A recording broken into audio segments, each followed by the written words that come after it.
তো hello friend, চলে আসলাম আর একটি ছোট্ট মিনি ব্লগ নিয়ে। তো আজকে আমার মেয়েকে চুল কাটতে নিয়ে গেছিলাম সেলুন দোকানে।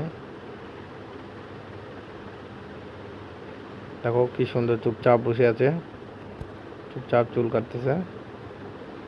একদম শান্ত ভদ্র মেয়ে আমার। চুলগুলো অনেক বড় হয়ে গেছিলো, চুল করছিল।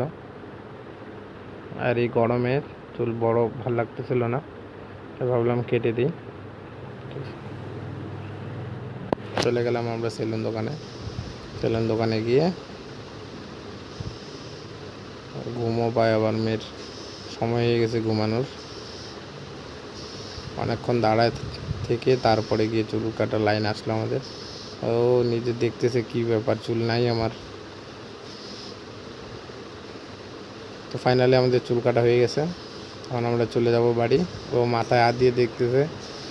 তো আজকে ভিডিও এখানেই, পরে দেখা হবে আবার নেক্সট ভিডিওতে।